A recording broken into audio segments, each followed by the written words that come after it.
त्याच्या मनी येईल त्यावेळी होतं.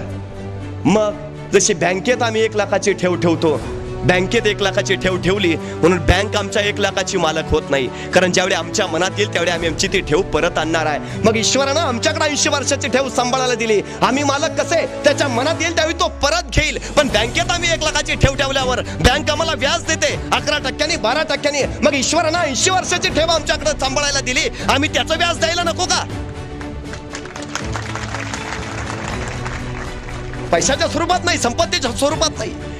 ईश्वर म्हणतो फक्त आजूबाजूला बघ, तुझ्यासारखी जन्माला घातलेली अनेक माणसं आहेत. काही भुकेलेली असतील, काही तहानलेली असतील, काही जगण्यासाठी धडपड करणारे असतील, काही उभा राहण्यासाठी धडपड करणारे असतील. भुकेलेला फक्त एखादा घास दे, तहानल्याच्या उंदळीत पाणी होत, जगण्यासाठी धडपड करणाऱ्याला आधार दे, उभा राहण्यासाठी धडपड करणाऱ्याला मदत कर, माझं व्याज मला मिळत राहील.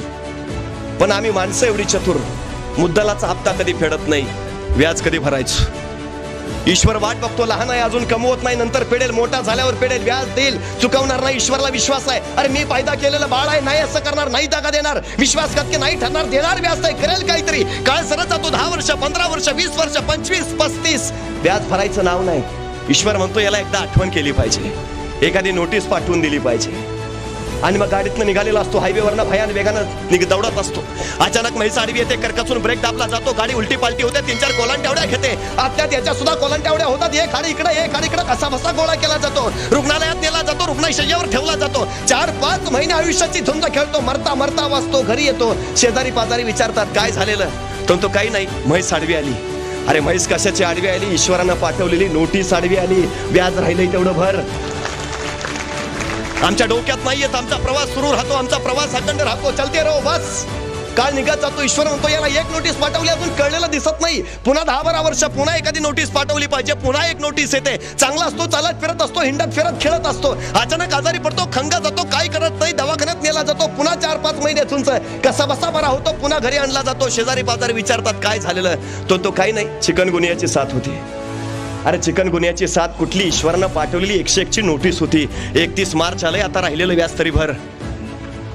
ह्याच्या डोक्यात येत नाही, याला कळत नाही. तो म्हणतो अशा किती बँका आल्या, किती गेल्या, बँका बुडल्या, पण मी अजून उभाच आहे.